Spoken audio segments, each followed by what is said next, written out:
নমস্কার বন্ধুরা, welcome to promotes আর্থ। কেমন আছেন সবাই? আশা করি সবাই খুব ভালো আছেন। সামনেই পুজো আসছে, সবাই খুব ভালো থাকুন।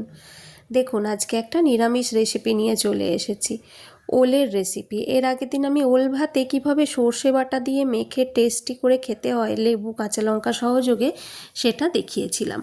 আজকে আমি নিয়ে চলে এসেছি নারকেল দিয়ে ওলের ডালনা। ওলের ডালনা আমার মা খুব চিংড়ি মাছ দিয়ে ভালো সুন্দর ওলের ডালনা করেন। আর আমার শ্বশুরবাড়িতে আবার ওলের ডালনাটা আমি শাশুড়ি মার থেকে শিখেছি নারকেল দিয়ে করা। আমাদের বাপের বাড়িতে আমিষ করে করা হয়, এখানে নিরামিষ করে, তাই দুটোর স্বাদই আমি উপভোগ করেছি। দেখুন, ওলগুলোকে ভালো করে খোসা ছাড়িয়ে নিতে হবে যাতে চোখ না থাকে। তারপর কুকারের মধ্যে বড় বড় টুকরো করে দিয়ে আন্দাজ মতো জল দিয়ে সিদ্ধ করে নিতে হবে। সিদ্ধটা এমন হবে খুব নরমও না খুব শক্তও না। তারপর সেগুলোকে ছোট ছোট পিস করে কেটে নিতে হবে। আর জিরে, শুকনো লঙ্কা, তেজপাতা, গোটা গরম মশলা ফোড়নের জন্য রেডি করতে হবে। আর জিরে গুঁড়ো, ধনে গুঁড়ো এগুলো দিতে হবে। দেখুন তো কি সুন্দর হয়েছে। আর একদম সুন্দর করে টুকরো করে নিয়েছি। আপনাদের দেখানোর জন্য আমি দেখিয়ে দিচ্ছি যে খুব নরমও না খুব শক্ত না। ঠান্ডা হলে এটা কাটতে হবে, নাহলে কিন্তু গলে যাওয়ার সম্ভাবনা আছে। ঠান্ডা করে নেবেন ফ্যানের নিচে দিয়ে, তারপর ছুরি করে করে কেটে নেবেন।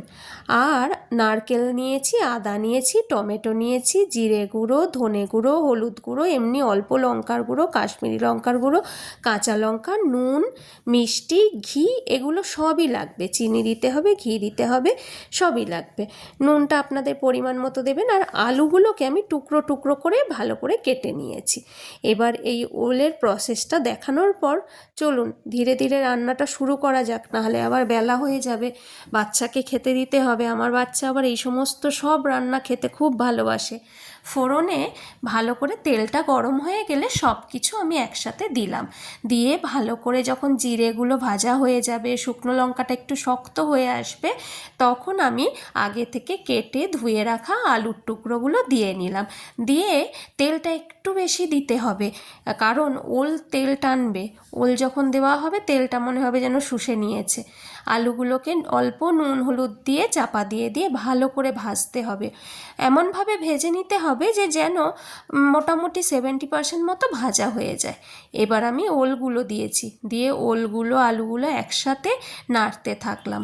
তারপর বেশ কিছুক্ষণ পর 5 মিনিট নেড়ে নেওয়ার পর আমি নারকেল দিলাম। টমেটোটা সেই আমার প্রসেস দেখছেন, হাফ করে দিয়ে দিচ্ছি। ভালো করে ভাজা হয়ে গেলে খুন্তি দিয়ে সাবধানে কেটে দেবো, কারণ আমার ছোট্ট ছানা খাবে তো, তাই কাঁচা লঙ্কা শুকনো লঙ্কা যেন আবার বেশি বেশি করে কাটা না হয়ে যায় সেই দিকে লক্ষ্য রাখতে হবে।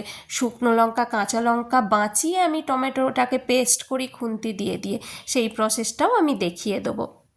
আর একটা কথা বলি, যখন আপনারা ফোড়ন দেন, তেলটা রেডি করে ফোড়নে হয়তো শুকনো লঙ্কা দিলেন, তেজপাতা দিলেন, এবার জিরে দিলেন, এইগুলো যে দেবেন তখন কিন্তু খুন্তিটাকে তেলের ওপর রেখে শুকনো খুন্তির ওপর ওগুলো দিয়ে তারপর গরম তেলে দিলে ফোড়ন পুড়ে যায় না।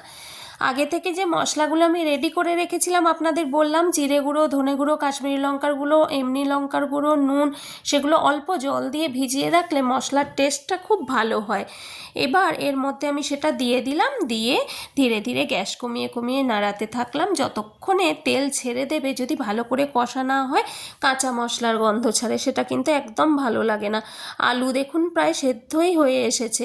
এই যে খুন্তি দিয়ে কেটে আপনাদেরকে দেখিয়ে দিলাম, আলু প্রায় সেদ্ধই হয়ে এসেছে। এইবার অল্প অল্প করে জল আপনারা অ্যাড করুন।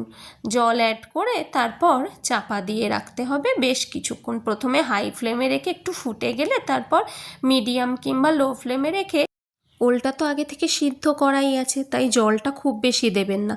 এবার হাই মিডিয়াম লো ফ্লেম করে রান্নাটা হয়ে গেছে। দেখুন, নামানোর আগে চিনি দিয়েছি, যখন আলু সিদ্ধ পুরোপুরি সুসিদ্ধ হয়ে গেছে, চন্দ্রমুখী আলু তো বেশি টাইম লাগে না, নামানোর আগে চিনি দিয়েছি, তারপর ঘি দিয়েছি, আর গোটা গরম মশলা দেওয়াই ছিল। কেমন হয়েছে জানাবেন, কমেন্ট করবেন, পাশে থাকবেন। কমেন্ট করলে খুব ভালো লাগে জানেন তো। প্রমোটস আর্থ যাদের এখনও সাবস্ক্রাইব করা হয়নি প্লিজ সাবস্ক্রাইব করে নেবেন। এবং ওল, কচু, মোচা, থোড় সব ধরনের রেসিপি, আমি আসলে সব রকম খাবার খেতে ভালোবাসি, বাড়ির সবাইকে খাওয়াতে ভালোবাসি, তাই আপনাদের সামনেও নিয়ে এসে হাজির করছি।